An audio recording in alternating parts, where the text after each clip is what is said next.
Olá, meu nome é Ian, eu sou médico nefrologista, médico clínico e intensivista e estou aqui hoje para apresentar assuntos referentes à semiologia, onde nós vamos abordar em 2 aulas assuntos importantes referentes a esse tema.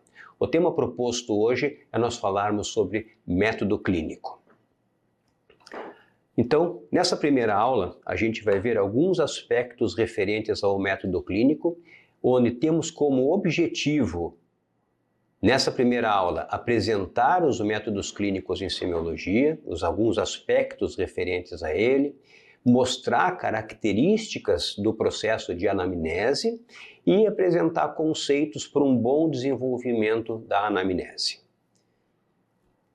A nossa referência como material para essa aula é esse livro de bibliografia que está demonstrado, o livro do Porto, que é o Exame Clínico na sua 8ª edição. O conteúdo, basicamente, ele está sendo apresentado, resumindo o que está demonstrado nessa literatura. Ok, iniciando o assunto então, quando nós falamos em exame clínico, nós temos alguns objetivos com isso que se chama exame clínico. Primeiro, estabelecer uma boa relação entre médico e paciente. Outra característica importante é nós formularmos hipóteses diagnósticas e, como consequência, e finalmente, tomar decisões sobre alguma situação que o paciente apresente. O exame clínico, ele envolve algumas características.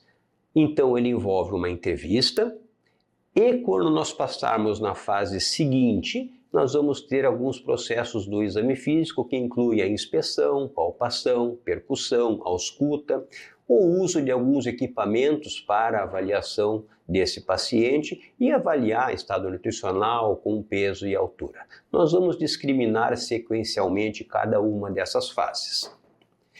O importante a gente destacar aqui que muito relevante é nós darmos atenção à história clínica, à anamnese, ao exame físico, lembrando que os exames complementares que podem ser úteis, eles são complementares, mas nós não devemos focar o atendimento ao paciente baseado no que temos de medicina complementar.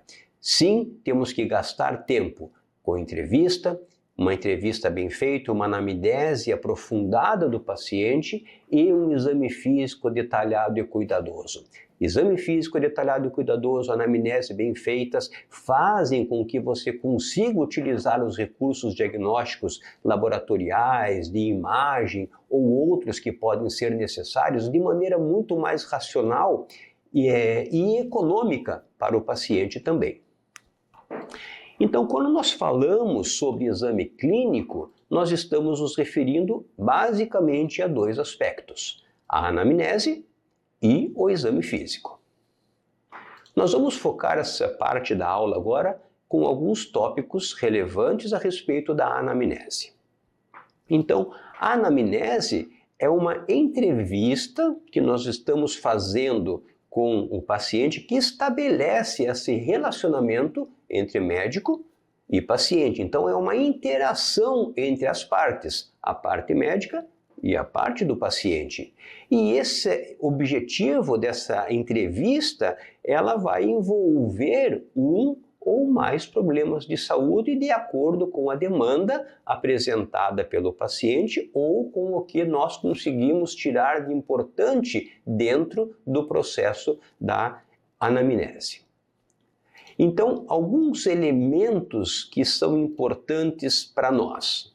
Nós temos alguns objetos dessa interação que existe do médico com o paciente. Nós temos objetos físicos, culturais e sociais. Dentro dos objetos físicos, a gente está se referindo ao local que nós estamos atendendo, os equipamentos que nós vamos usar para atender esse paciente. Pensando em objetos culturais, é o conhecimento prévio que o paciente tem sobre as suas informações de doença, os valores, as suas crenças que vão influenciar a maneira com a qual a gente vai poder extrair informações e abordar esse paciente. E objeto social, na verdade, são as pessoas envolvidas. No caso, o médico e o paciente, ou o seu acompanhante, ou o cuidador. Então, basicamente, na anamnese, quando ela for executada, nós vamos encontrar duas partes, o paciente e o profissional de saúde.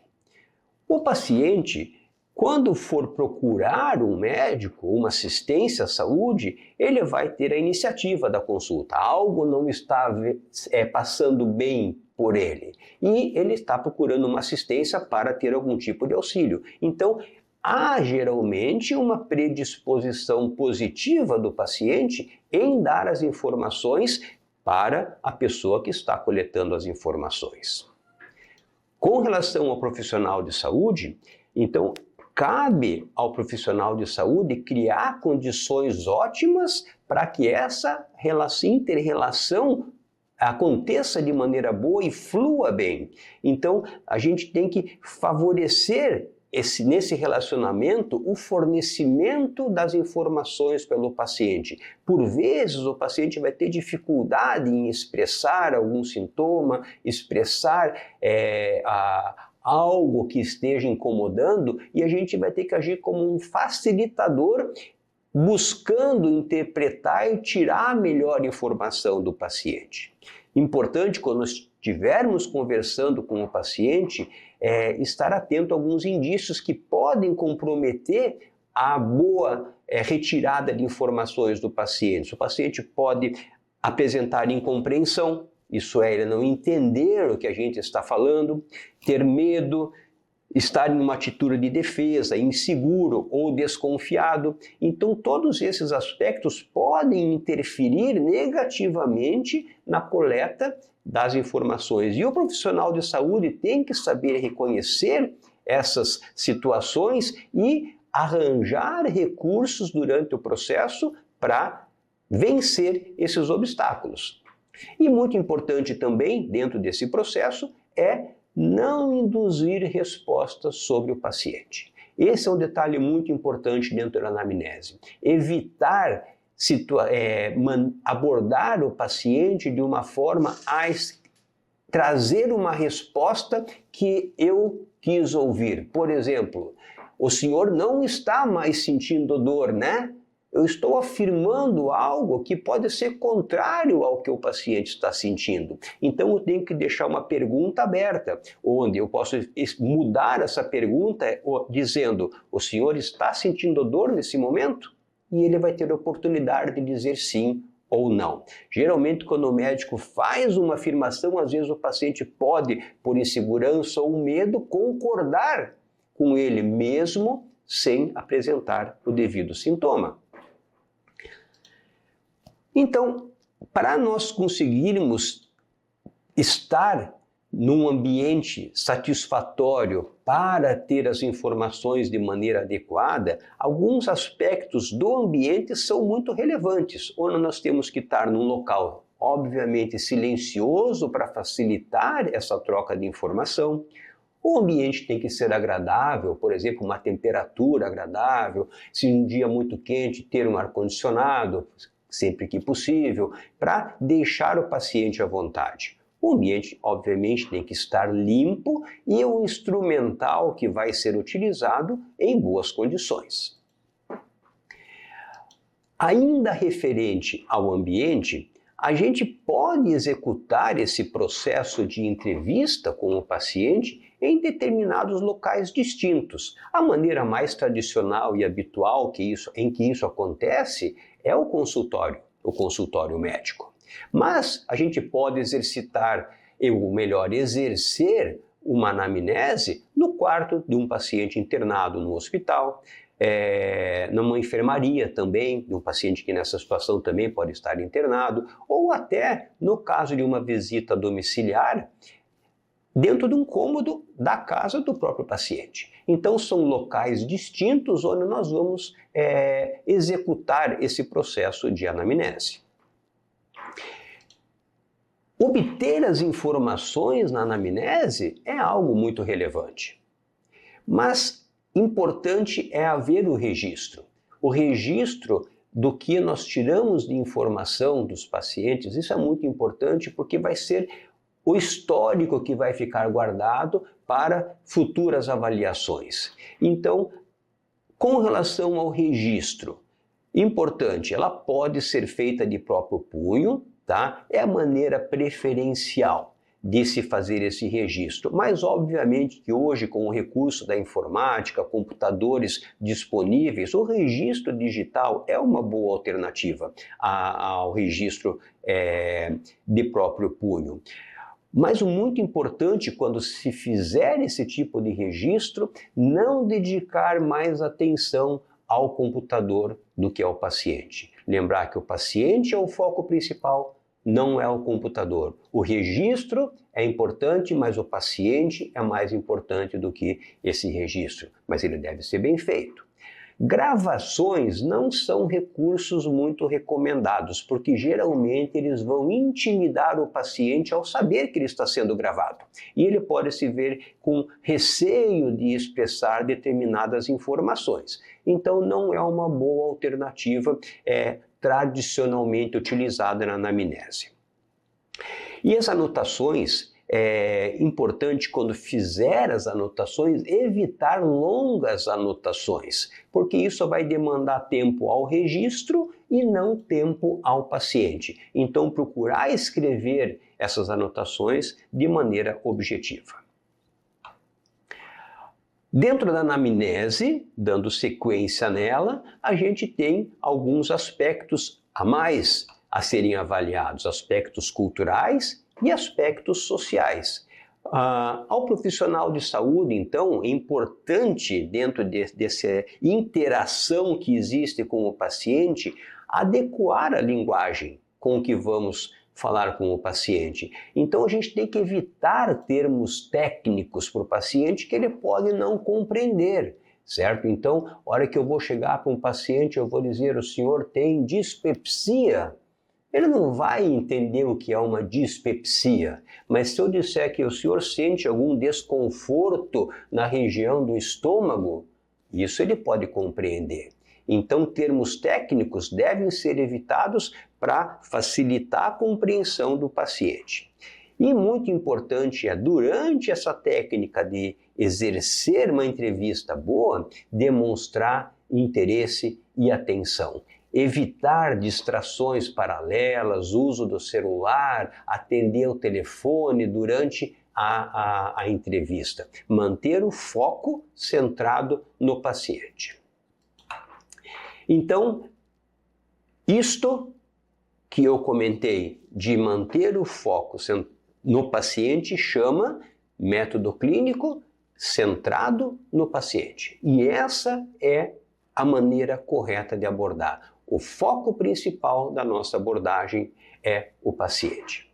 Onde nós temos que procurar, então, compreender o indivíduo quando formos abordá-lo, não só como uma doença ou um problema, mas num todo. O que o meu paciente, ou o que esse paciente que eu estou vendo nesse momento, ele apresenta, num contexto geral da sua saúde, considerando vários fatores, inserção familiar, social, história de vida, problemas que o paciente tem que interferem na sua vida. Então, isso é muito importante, ver o paciente no seu conjunto.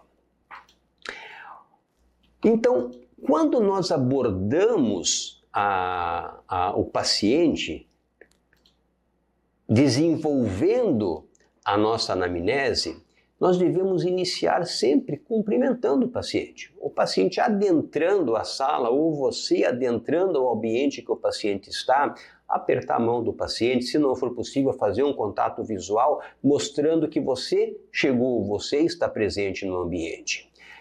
Apresentar-se, muito importante. Claro que se o paciente foi buscá-lo no seu consultório, ele já sabe quem você é, mas caso você aborde um paciente e ele não te conheça, é importante você se apresentar com o seu nome para ele saber com quem ele está falando. Quem sabe, às vezes, se você tiver alguma área de atuação específica, dizendo qual é essa área de atuação, para ele saber quem é que está abordando ele naquele momento. Chamar o paciente pelo nome é algo muito importante, certo? Não utilizar termos como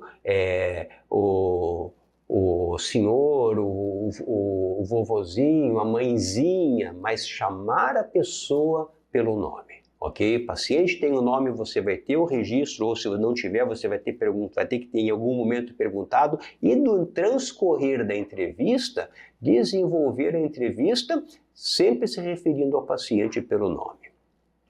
Deixar o paciente à vontade para expressar as suas queixas e os seus problemas, certo? Então, evitar atitudes que possam, de alguma forma, repreender o paciente ou o paciente possa se intimidar. Então, deixar o paciente à vontade para, durante a apresentação das suas queixas e dos seus sintomas, dos seus problemas, o paciente se sinta bem para fazer isso. Perguntar sobre o motivo da consulta ou a internação. Por que esse paciente foi procurar? Então, essa pergunta deve ser uma das primeiras no contato inicial que nós vamos ter com o paciente. Por que o senhor está me procurando? Qual o motivo da sua internação? O senhor sabe? Isso vai direcionar a sequência do nosso atendimento. Importante que quando fizermos perguntas para o paciente, nós temos que transmitir segurança, calma e interesse. Isso vai fazer com que o paciente confie naquela pessoa que está fazendo o seu atendimento. E como já comentado anteriormente, sempre demonstrar atenção ao paciente. Encorajá-lo também é um recurso importante.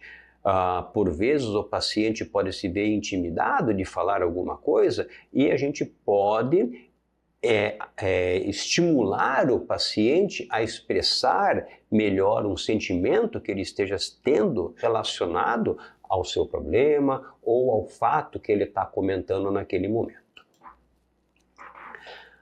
Quando nós vamos abordar um paciente na anamnese, nós sempre vamos lançar mão de perguntas, porque nós queremos ter respostas para tentar criar um raciocínio clínico, para chegar a alguma conclusão. Essas perguntas, basicamente, nós temos dois tipos, que são as chamadas perguntas abertas, que são as perguntas que são boas para o início da entrevista, que eu vou poder compreender melhor o meu paciente, onde eu vou lançar uma pergunta: o que o senhor está sentindo? E com isso ele vai poder abrir um leque grande de informações para a gente poder conhecer a doença e conhecer o paciente. Outro recurso que nós temos, na verdade, são as perguntas diretas, que são perguntas mais objetivas, que vão se seguir às perguntas abertas, onde o paciente vai dar alguma informação e a gente vai fazer uma nova pergunta para poder focar melhor qual é a informação que ele quis dar com aquela primeira notícia que ele trouxe para nós. Então, dessa forma, eu vou ter dados mais objetivos, certo? Então, sempre começar a entrevista com perguntas abertas e depois vai focando de maneira mais objetiva com perguntas diretas. É como se fosse esse funil apresentado do lado direito, né? Começo com perguntas amplas e vou cada vez fazendo perguntas mais objetivas e dirigidas, até uma pergunta extremamente direta, como comentado. O senhor tem dor? Ele vai poder responder sim ou vai poder responder não, ok? Então, isso é importante desenvolver, não começar de maneira invertida com perguntas diretas, sempre iniciar a entrevista com perguntas abertas. Para nós conseguirmos ter uma boa interação com o paciente, a gente deve utilizar alguns recursos. E eu vou apresentar alguma série de recursos que facilitam esse processo de interação.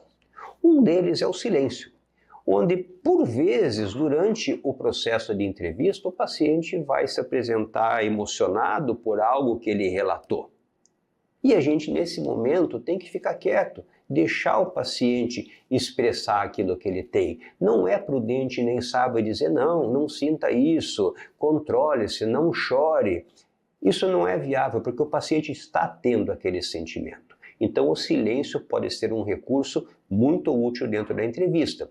Assim como outro recurso, que é o esclarecimento, onde a gente pode tentar ter uma informação mais clara do que aquilo que o paciente disse, ou do que aquilo que o paciente disse. Por exemplo, o paciente vai dizer, eu tenho pianço no peito. O que ele quer dizer com pianço no peito? Ele pode ter uma expressão popular que pode se referir à falta de ar, ou chiado no peito, ou algum outro sintoma. Então tem que perguntar o que ele quer dizer com isso. Então o esclarecimento ajuda a gente a compreender melhor aquele termo que o paciente está expressando para nós.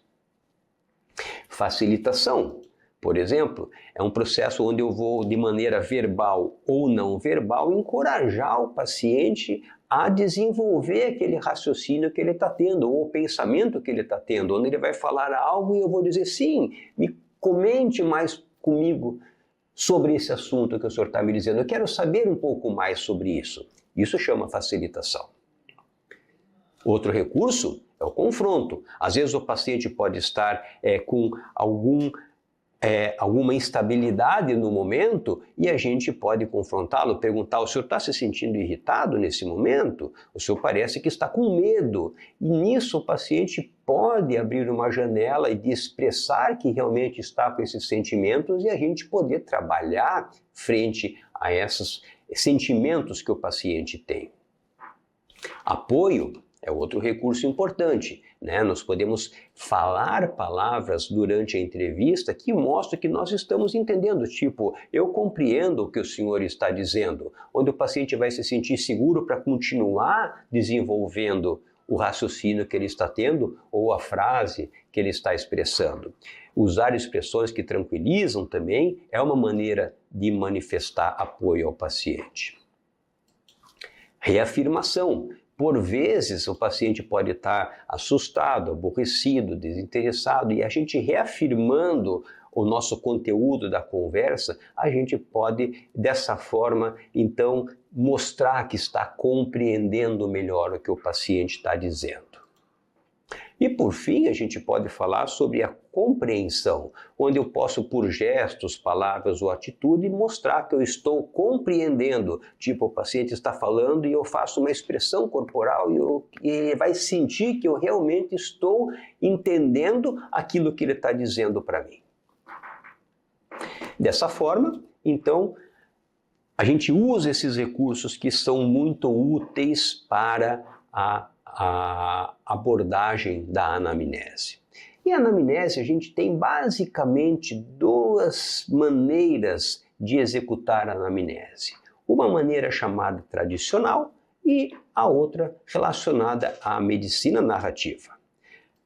Na anamnese tradicional, ela tem uma sistemática mais sequencial, onde eu vou coletar um conjunto de informações do paciente, vou desenvolver com essas informações um raciocínio clínico, formular hipóteses diagnósticas e programar uma abordagem terapêutica. Então essa é uma sequência lógica de atendimento que pode ser utilizada.